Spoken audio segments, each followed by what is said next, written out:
तो hello guys, मेरा नाम है सलान खान और आप देख रहे हैं इंटरनेक्शन। तो गाइस आज की वीडियो बहुत ही मजेदार होने वाली है क्योंकि आज मैं रिएक्ट करने वाला हूँ इंडिया वर्सेस बांग्लादेश 2030। मतलब देखते हैं 2030 में इंडिया और बांग्लादेश कैसे हो सकते हैं। तो चल के देख लेते हैं वीडियो। लेकिन आप उससे पहले नए हो तो चैनल को प्लीज सब्सक्राइब कर लीजिएगा एंड बेल आइकन को तो जरूर प्रेस कर लीजिएगा ताकि आने वाली नई वीडियो का नोटिफिकेशन आपको सबसे पहले मिले। तो चल के देखते हैं ये वीडियो, फिर करेंगे उस पर बातें। तो लेट्स प्ले। हेलो दोस्तों, स्वागत है आपका चैनल की एक नई वीडियो में। तो इस चैनल में हमने 2030 में जैसा भारत हो सकता है प्रेडिक्शन से कई बार जानने की कोशिश की है। कई वीडियोस में भारत को दूसरी कंट्रीज के साथ भी कंपेयर किया है, लेकिन आज तक कभी भी बांग्लादेश के साथ किसी भी चीज में कम्पीट नहीं किया। बांग्लादेश को एशिया में इस वक्त उभरती हुई एक इकोनॉमी के रूप में देखा जा रहा है। तो भविष्य क्या है भारत का बांग्लादेश के साथ? 2030 तक सिर्फ अर्थव्यवस्था यानी इकोनॉमी ही नहीं, लोग, डेवलपमेंट, ट्रांसपोर्टेशन, टेक्नोलॉजी, आखिर कितना बदलेगा बांग्लादेश और उसके मुकाबले भारत में? आज यही जानने की कोशिश करेंगे। हेलो दोस्तों, मेरा नाम है दीपक, आप देख रहे हैं इनक्रेडिबल फॉर यू। तो आइए शुरू करते हैं। It's incredible for you।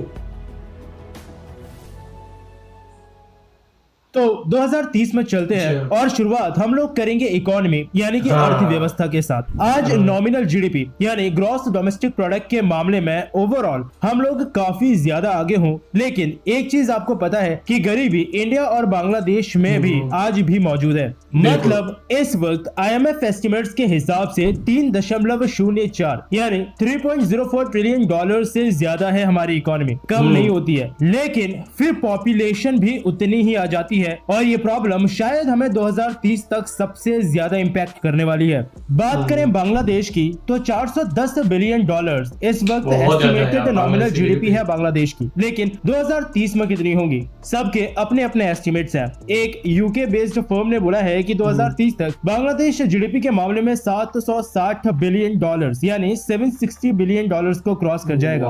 The print के हिसाब से 2030 तक बांग्लादेशी भारतीयों से ज्यादा अमीर होंगे, जबकि कुछ एक्सपर्ट्स 800 यानी 800 बिलियन डॉलर्स तक का दावा कर रहे हैं कि 800 बिलियन डॉलर्स अचीव हो जाएगा। लेकिन सबसे सेफ साइड क्या है? 600 से 750 बिलियन डॉलर्स, इसके बीच ही जीडीपी के रहने के सबसे ज्यादा चांसेस हैं। और एक्सपर्ट्स ने ये बोलना भी शुरू कर दिया है कि 2030 में हो सकता है पाकिस्तान बांग्लादेश से एड लेना शुरू कर दे। वैसे ये मैं नहीं बोल रहा हूँ, आबिद हसन है वर्ल्ड बैंक के फॉर्मर एडवाइजर जिन्होंने ये बात बोली थी। लेकिन भारत का क्या? पिछले साल कोरोना वायरस ने भारत की जीडीपी को भिगो के मारा था और अभी की मौजूदा सरकार ने ये बात बोली थी कि 2025 तक 5 ट्रिलियन डॉलर्स के नॉमिनल जीडीपी अचीव करनी थी। लेकिन क्या सच में पॉसिबल था? शायद बहुत मुश्किल था, लेकिन लेबर, कैपिटल, टेक्नोलॉजी, इन सब की ग्रोथ से 2030 तक ये अचीव करना लिटरली पॉसिबल है। अभी की एस्टिमेट्स ये बता रही है कि 2026 तक हम 4.6 ट्रिलियन डॉलर्स ही अचीव कर पाएंगे। तो 2030 तक शायद 6 ट्रिलियन डॉलर्स के नजदीक, लेकिन स्टिल ये एक एस्टिमेट है। क्यों? क्योंकि आपको ऐसे भी आर्टिकल मिल जाएंगे जो ये क्लेम करेंगे कि 10 ट्रिलियन डॉलर भी पार हो सकता है 2030 तक, जबकि ऐसे आर्टिकल्स भी हैं जो ये बोलेंगे कि 5 ट्रिलियन डॉलर्स करने में ही हमें 2031 या 32 तक का समय लग जाएगा। इसलिए सबसे सेफ साइड यही है कि 6 ट्रिलियन डॉलर्स आप उम्मीद कर सकते हो 2030 तक। लेकिन मेन चीज है इन सब ग्रोथ के अंदर एक व्यक्ति के पास चीजों का पहुंचना। मेरे कहने का मतलब है आपके लिए क्या ज्यादा इंपॉर्टेंट होगा? यही चीज ना कि आप एवरेज कितना कमा पा रहे हो, जो जरूरत की चीजें हैं उन्हें खरीद पा रहे हो या नहीं। और इसीलिए यहाँ पर मैंने पहले एक आर्टिकल को कोट किया था कि बांग्लादेशी 2030 में एवरेज भारतीयों से ज्यादा अमीर होंगे। मतलब एवरेज एक व्यक्ति की बात हो रही है, क्योंकि 2026 तक लगातार प्रेडिक्ट किया गया है कि पर कैपिटा जीडीपी के मामले में बांग्लादेश भारत से आगे रहेगा। पर कैपिटा का मतलब आसान सी भाषा में है कि एक साल में देश के एक व्यक्ति के पास कितना पैसा आ रहा है। और ये समझना कोई रॉकेट साइंस तो है नहीं कि अगर पर कैपिटा जीडीपी बांग्लादेश की ज्यादा होगी तो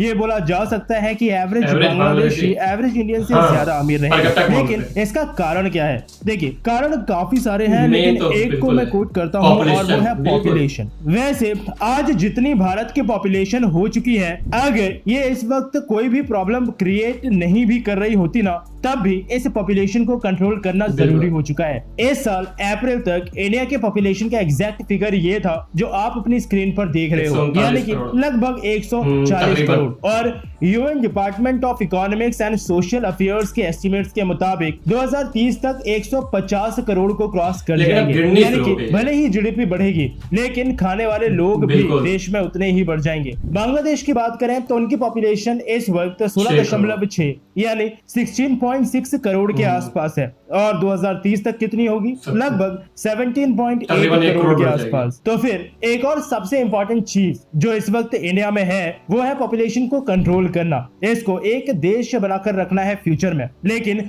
अभी से ही अगर स्ट्रॉन्ग स्टेप्स नहीं लिए गए तो इंडिया के हालात फ्यूचर में एक ओवरक्राउडेड धर्मशाला जैसी हो जाएगी। और फिर पेपर पर कितना भी जीडीपी या पैसा हम लोग दिखा दें, जमीनी हकीकत पर वो चीज ढूंढने से भी नहीं मिलेगी। अब अभी आप लोगों को लग सकता है या आप लोग सोच रहे होंगे कि शायद आज इंडिया को ही रोस्ट करने के मूड से आया हूँ, पहले पर कैपिटा फिर उसी बहाने पॉपुलेशन से भी इंडिया पे ही टारगेट कर रहा हूँ। लेकिन इनमें स्टेप्स उठाना अब जरूरी हो चुका है और गवर्नमेंट के स्ट्रॉन्ग स्टेप्स उठाने बहुत जरूरी है। इस चीज पर यह देखने की जरूरत नहीं है कि लोग कैसे रिएक्ट कर रहे हैं, ये चीज अब नेसेसिटी बन चुकी है, क्योंकि कुछ लोग हर चीज में ही प्रोटेस्ट करेंगे, लेकिन फिर भी फ्रीडम उनको अफगानिस्तान के तालिबान के अंडर ही ज्यादा दिखेगी। खैर, इस टॉपिक को यहीं छोड़ देते हैं, नहीं तो भावनाओं में बहकर हम वीडियो को पॉलिटिक्स की तरफ मोड़ देंगे। लेकिन एक चीज जरूर है जिसपे मैं कह सकता हूं कि 2030 तक बांग्लादेश तो क्या, शायद चाइना, अमेरिका से भी हम लोग थोड़ा सा आगे ही होंगे, और वो है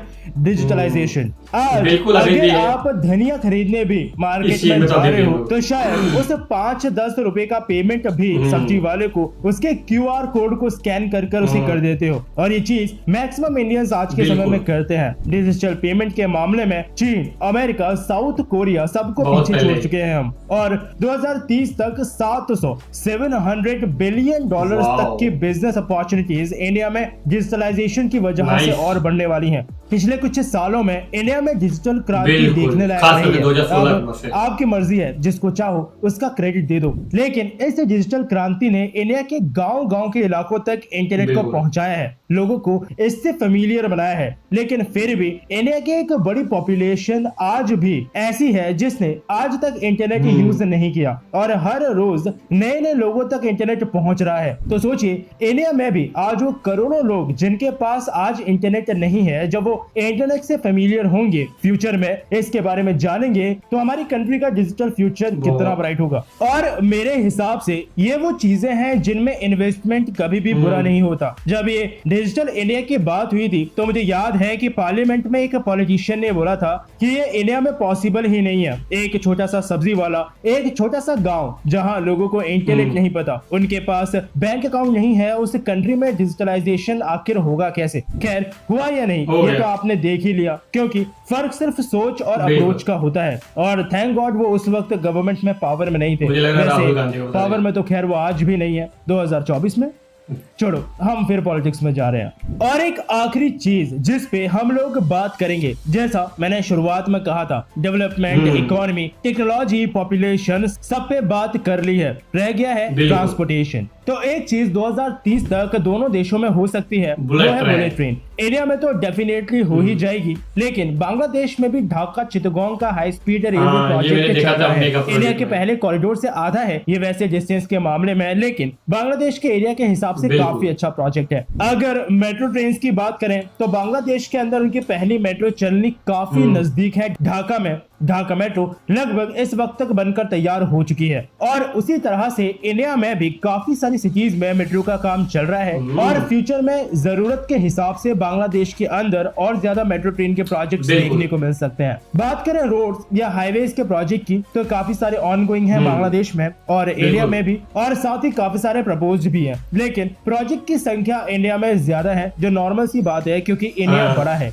लेकिन एक्चुअल में इंडिया में रफ्तार भी प्रोजेक्ट की कंप्लीट होने की ज्यादा है। मतलब स्पेशली रोड्स और हाईवे प्रोजेक्ट्स की बात कर रहा हूँ, क्योंकि हमारे पास बॉब द बिल्डर है, लेकिन बांग्लादेश के पास नहीं है। और अगर 2030 की बात कर ही रहे हैं तो फ्यूचर ट्रांसपोर्टेशन की भी बात कर लेते हैं, जिसमें पहला है हाइपरलूप। इंडिया में कब तक आएगा शायद 2028 तक पॉसिबल है वर्जिन हाइपरलूप के हिसाब से, लेकिन फिर भी प्रोजेक्ट में कुछ क्लियर नहीं है। बांग्लादेश में कोई भी इंफॉर्मेशन नहीं है हाइपरलूप को लेकर, क्योंकि शायद कंट्री इतना बड़ा है ही नहीं कि उन्हें एकदम हाइपरलूप की जरूरत पड़े। 2-4 हाई स्पीड रेल के ही कॉरिडोर्स बिछा दें तो लगभग पूरी कंट्री कवर हो जाएगी। और इंडिया में थोड़ा बहुत पॉड टैक्सी और एयर टैक्सी इन सब को लेकर भी बातें हो रही थी, लेकिन क्या होगा ये मैं कुछ अभी कॉन्फिडेंटली नहीं बोल सकता। अभी की लेटेस्ट न्यूज के हिसाब से उत्तर प्रदेश में सबसे पहली पॉड टैक्सी सर्विसेज आ सकती हैं, जो कि जिवार एयरपोर्ट जो कि बनने वाला है उसे प्रपोज्ड फिल्म सिटी तक जोड़ेगी।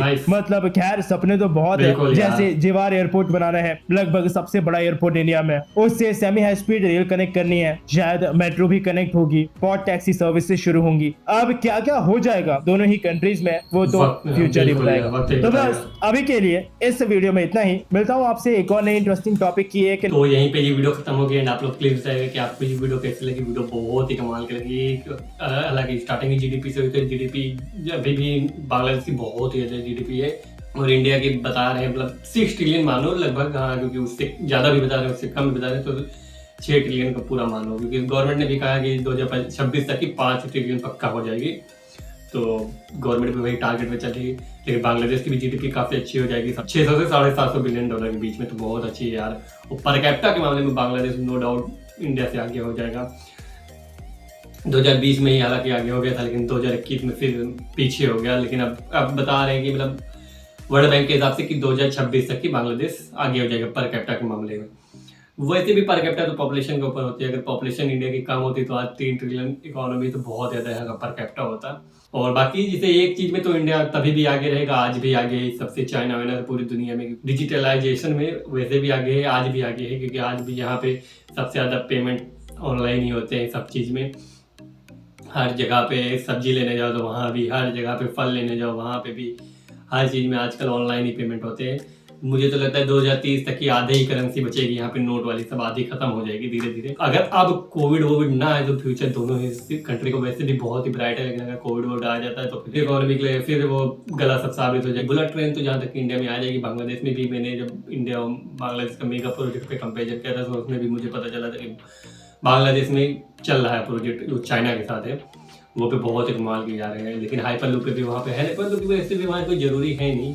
अगर जैसे इन्होंने बताया कि 2-4 हाई स्पीड रेल के लगा दे कॉरिडोर तो पूरी कंट्री कवर हो जाएगी। वैसे इंडिया में बहुत ही ज़्यादा जरूरत पड़ जाएगी सब, क्योंकि पॉपुलेशन भी ज़्यादा है तो ट्रांसपोर्टेशन में ज़्यादा यहाँ पे लगेगा। और पॉपुलेशन के जैसे बता रहे थे कि पॉपुलेशन का तो वैसे भी इंडिया में अब गिरनी शुरू हो चुकी है, क्योंकि मैंने इन्हीं की एक वीडियो देखी थी तो उसमें इन्होंने बताया था कि ये गिरनी शुरू हो चुकी है। और बाकी यार फ्यूचर तो किसी ने देखा नहीं, लेकिन यार ये एक मतलब अनुमान लगाया गया है कि ऐसा हो सकता है कि कुछ मतलब ये सब ना आए महामारी टाइप की, तो ऐसे बहुत ही कमाल का फ्यूचर दोनों तरफ का होने वाला है। बाकी तो वीडियो बहुत ही कमाल की लगी, तो आप लोग प्लीज़ बताइएगा कि आपको ये वीडियो कैसी लगी। अगर आप लोगों को ये वीडियो पसंद है तो वीडियो को लाइक करना, एंड अगर आप लोग चैनल पर नए हो तो चैनल को प्लीज़ सपोर्ट कीजिए। तो मिलते हैं नए वीडियो में, तब तक के लिए